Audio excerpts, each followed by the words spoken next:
Bonjour à tous, bienvenue sur la Hub TV, ici en direct du Sustainable Paris Forum. J'ai le plaisir d'accueillir Stéphanie Goujon, directrice générale du French Impact. Bonjour. Bonjour, alors est-ce que vous pouvez nous présenter brièvement pour ceux qui ne vous connaissent pas encore le French Impact ?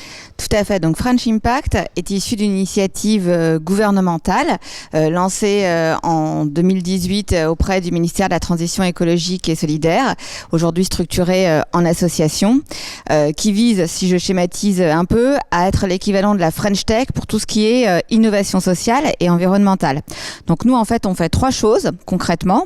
Un, on identifie des projets à impact social et environnemental grâce à nos partenaires locaux, donc sur des champs qui sont des champs de la transition, agroécologie, mobilité douce, réussite éducative.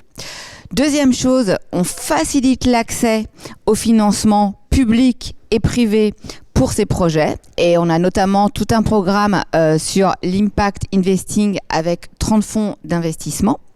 Et troisième chose, on fait connaître ces projets aux fonctionnaires et aux administrations dans l'idée d'une part de faire sauter des verrous réglementaires qui pouvaient entraver le déploiement des projets, ça peut exister, et d'autre part d'inspirer les services publics de demain.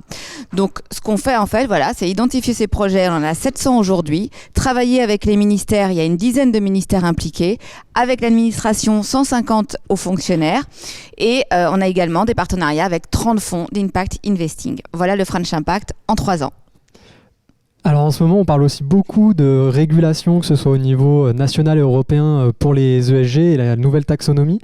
Qu'attendez-vous de ces textes et comment, de manière plus générale, est-ce qu'on pourrait embarquer les grands acteurs de la finance vers des investissements plus responsables ? Très bonne question, Baptiste. En ce moment, on sent que c'est un vrai combat de l'Europe et de la France sur ces sujets, ces normes extra-financières. Donc on en attend énormément parce qu'en fait c'est aussi ces indicateurs qui vont être partagés par l'ensemble du monde, l'ensemble des organisations, c'est ça qui peut entraîner un changement systémique.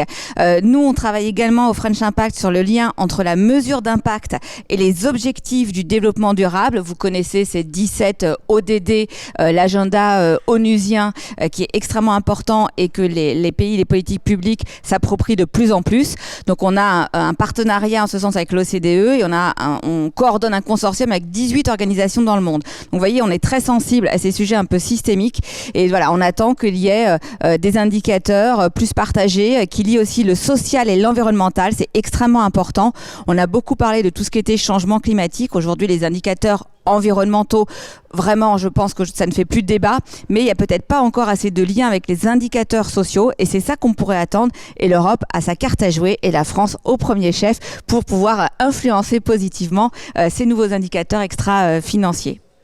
Parfait. Alors, j'ai cru comprendre aussi qu'au French Impact, vous accompagnez certaines startups. Est-ce que vous pourriez nous partager quelques exemples de success stories ? Tout à fait. On anime en fait un écosystème avec 700 projets à impact social et environnemental partout en France.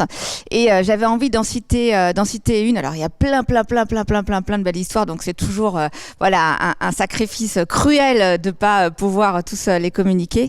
Mais je pense à Ecov, qui est une entreprise agréée ESUS, donc faisant partie de l'économie sociale et solidaire, qui travaille sur les mobilités douces et qui est vraiment sur le champ des transitions parce que eux, ils visent à faire de la voiture un moyen de transport collectif.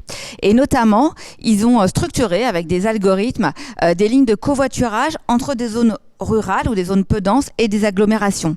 Vous imaginez bien que si vous êtes à 50 km de votre job ou d'une formation, tout le monde ne va pas pouvoir prendre son vélo pour pouvoir faire l'aller-retour. Donc Ecov développe ces lignes de covoiturage et ça réfère aussi à quelque chose qu'on aime beaucoup au French Impact, qui est la coopération avec les différents univers, avec les collectivités territoriales, mais aussi avec les citoyens, parce que c'est finalement du service public citoyen, du service public partagé, puisque c'est des gens qui faisaient toujours le même trajet en voiture, qui vont finalement pouvoir prendre d'autres personnes et comme ça rendre ce service. Voilà une très jolie histoire, une 30aine de lignes de covoiturage aujourd'hui, mais il y a 36 000 communes en France, donc vous voyez le potentiel de déploiement pour Ecov. On va continuer à suivre le French Impact pour découvrir d'autres success stories. Et Stéphanie, je vous remercie pour votre intervention. Et je vous dis à très bientôt à Institute. À bientôt. Merci.